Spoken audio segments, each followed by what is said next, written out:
My grandmother and granddad acquired this property in 1946. My granddad was a foreman for the Boeing Corporation. My grandmother was a stay-at-home mom, and they had two children, a boy and a girl.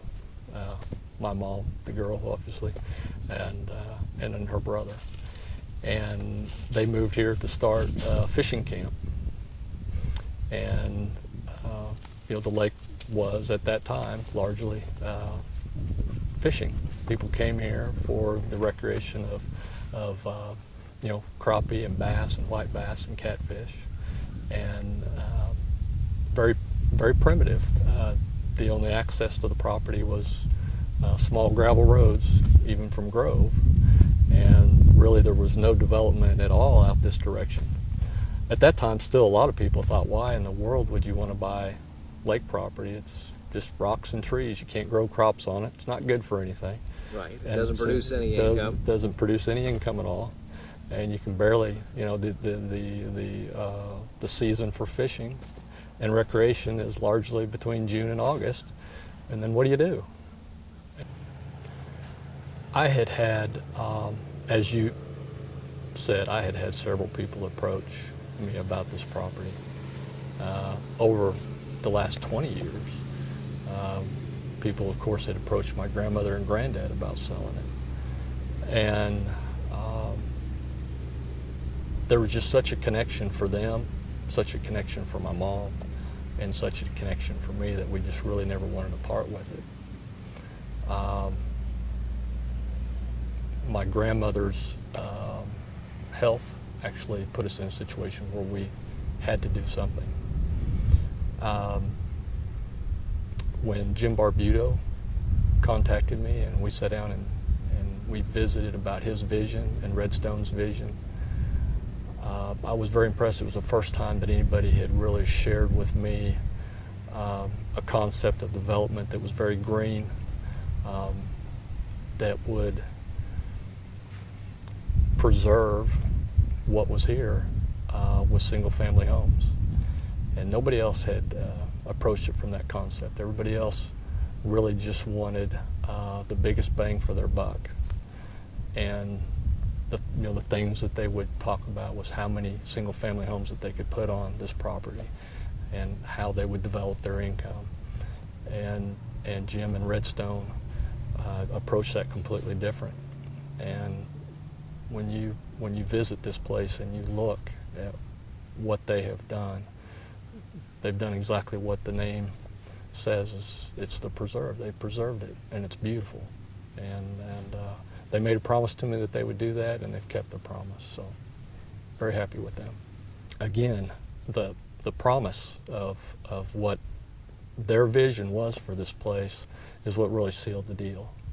And again, when you come and you visit the property, and I'm talking about when I come and visit the property right now, it's even more beautiful than it was before they got here. And that makes me feel really good. All of our children are very special to us, and of course my daughter's very special to me. But she loves the trees. She's always told me from just very, very young girl that the trees would speak to her, that she could sit out here and they would comfort her when she was sad, or she could talk to them. And so Jim approached us about naming the common area, and I said, well, if you don't mind, I'll ask my daughter Tori if she's got any ideas about that. And so I approached her. She said, I'd love to, Dad. And she felt very honored that Jim had asked her to do so. So she got with me the next day and she said, I've decided on a name. And I said, well, what is it? And she said, Whispering Trees. She goes, they whisper to me, they talk to me, and they've done such a good job of keeping the trees that I'd like to call it the Whispering Trees. So that's her connection. In 1984, my granddad had a set of boat docks that he had had since the 1950s. the boat slips were adequate for 14-foot fishing boats and then a fishing dock, so 2 sets of docks.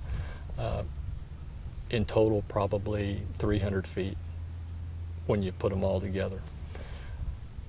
At that time, I approached my granddad about starting a marina, and so he and I worked out a deal where I would lease the land from him, provide the necessary liability insurance and so forth, and he would allow me to expand the marina.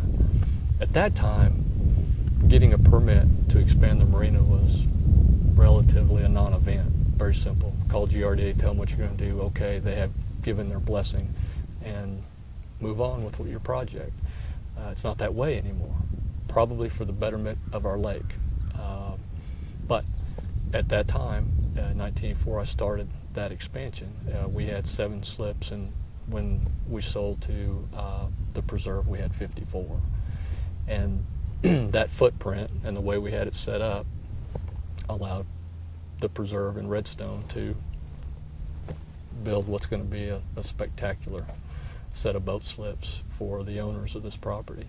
And they are incredible. I've seen them, I've been on them, and there's probably not a better set of docks, construction integrity and so forth on this lake. I'm very proud of those docks.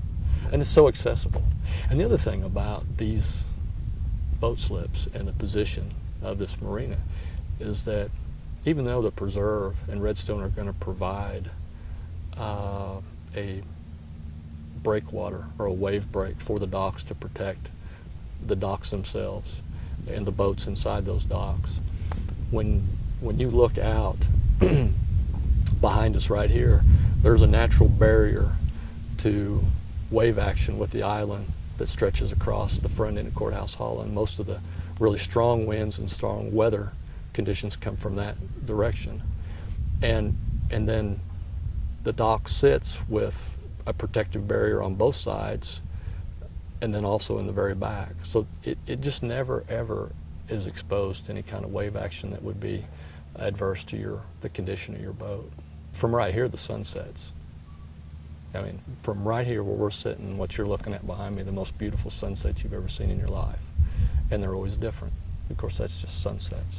But I mean, you've got the best view of I think one of the most incredible phenomenons we get to appreciate if we take time to do it, right here, right where you're sitting.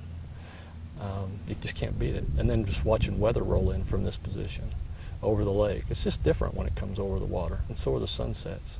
Yeah, we have one of the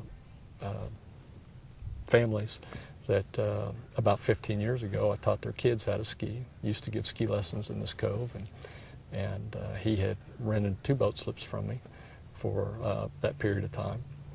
And he has recently bought 2 boat slips and one of the lots here in the preserve because he wants to be a part of it.